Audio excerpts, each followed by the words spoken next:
Good evening. We are gathered here tonight for the 2024 Olympic Day Paris Olympics Send-Off. To formally begin our program, may we call on stage Philippine Olympic Committee President and Tagaytay City Mayor Abraham Tolentino to deliver his welcome remarks.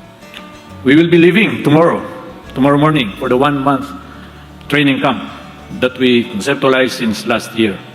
Ngayon lang po magkakaroon ng sama-sama ang buong Philippine team. For 1 month in one place, courtesy also of District of La Moselle, City of Metz. It's a 1 hour away from Paris by train. With complete facilities, yung pong kakailangan natin habang nagte-training, hyperbaric machines, pressotherapies, all sports labs, clinics, even hospitals, they will provide. This 1 month before the official games, we will be in the training camp before we enter the athletes' village, 3 days before the game. And the opening is on July 26. We are also celebrating this year the 100 years of Olympic participation. Isang daang taong pong pakikipaglaban sa sports. Since 1924, when we first joined, courtesy of our runner, David Nepomuceno, who was joined by his coach, Dr. Ilagan, who a runner placed fourth on that event.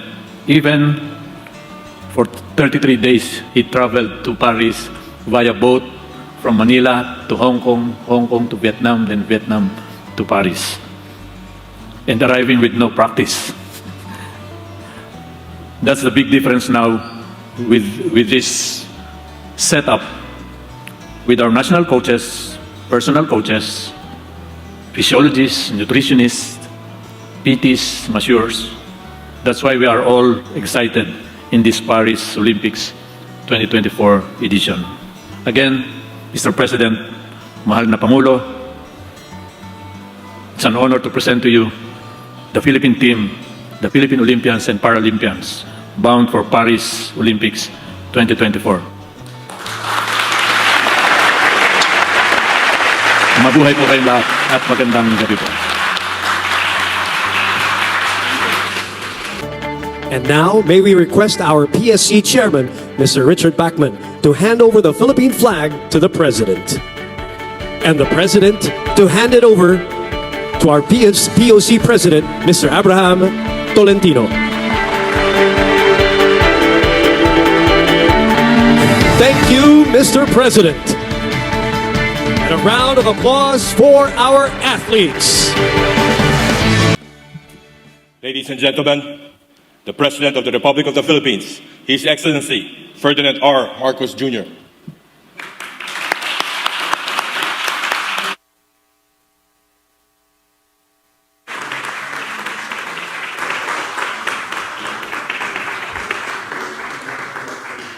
Thank you to our Commission Chairman, Richard Bachmann. Please take your seat. I made sure that I'm in the appropriate uniform for the event that we have this evening. Senator Francis Tolentino, who has, together with the mayor, played a very large part in this. Senator Pia Cayetano, who has not only been interested in sport, but a sportsman herself. A sportswoman herself. We were decrying the fact earlier.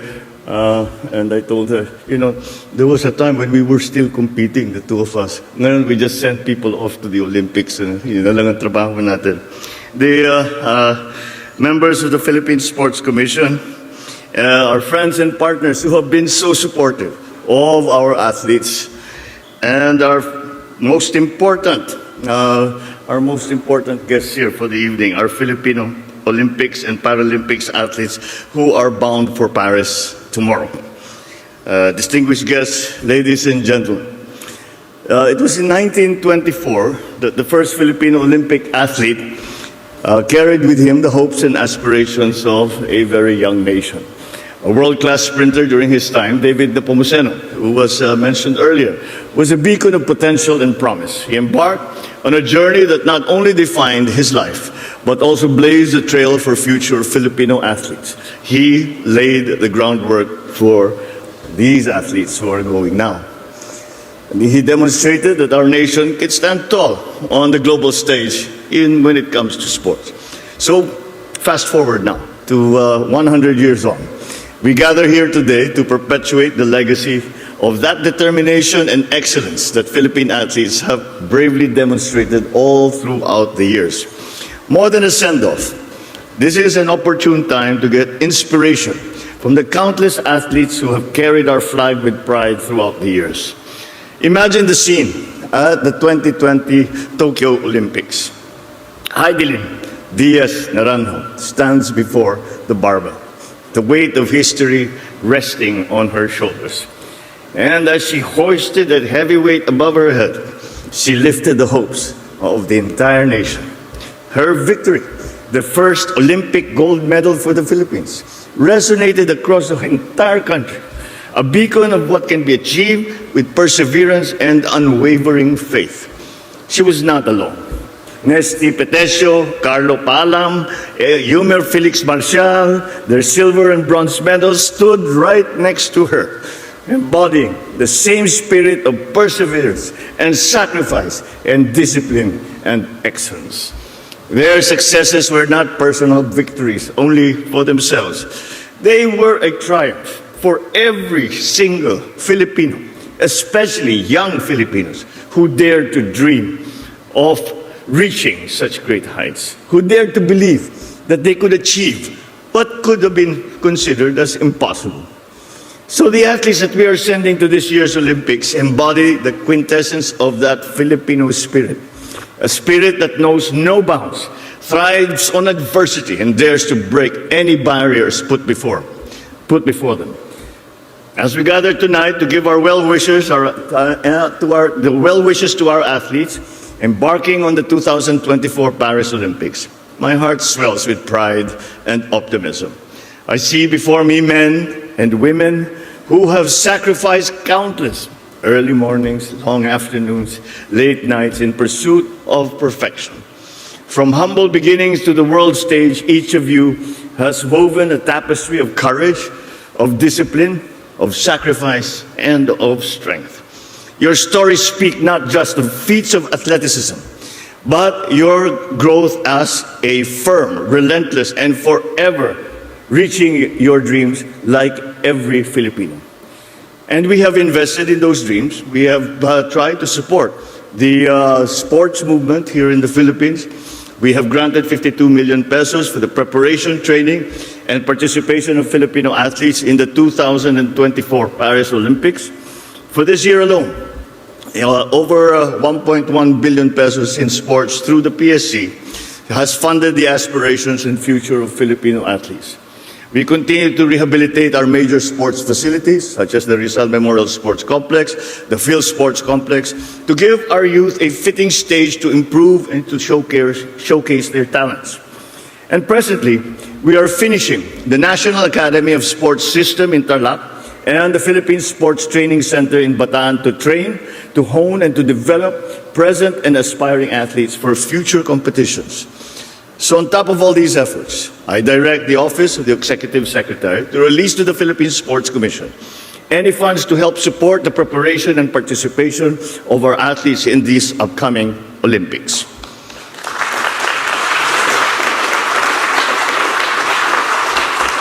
All of this demonstrates this commitment that we have to the advancement of Filipino athletes by equipping them with the tools and encouragement to realize their full potential. I encourage all Filipinos to rally behind our athletes as they pursue and compete in the 2024 Paris Olympics. After all, we are not just chasing medals. We are sprinting towards making history, bringing honor to our country, and inspiring us all. To our athletes, you carry our hopes and dreams to Paris.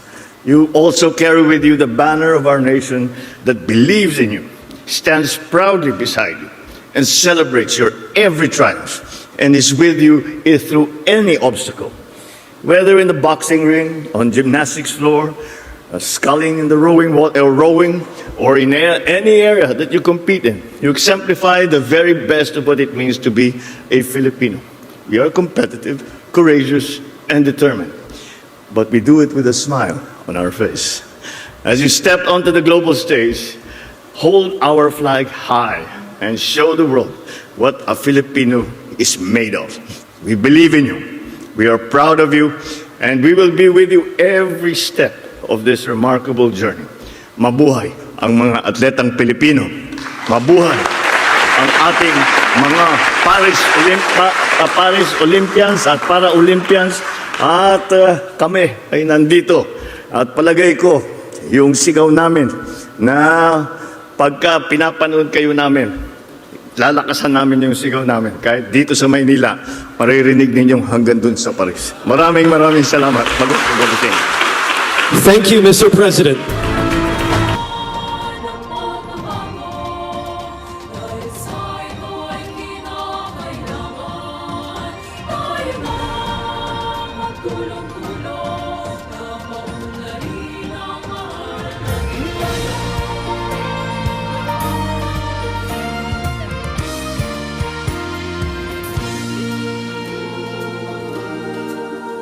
Panahon na ng pagbabago, dahil sa ito ay kinakailangan tayo na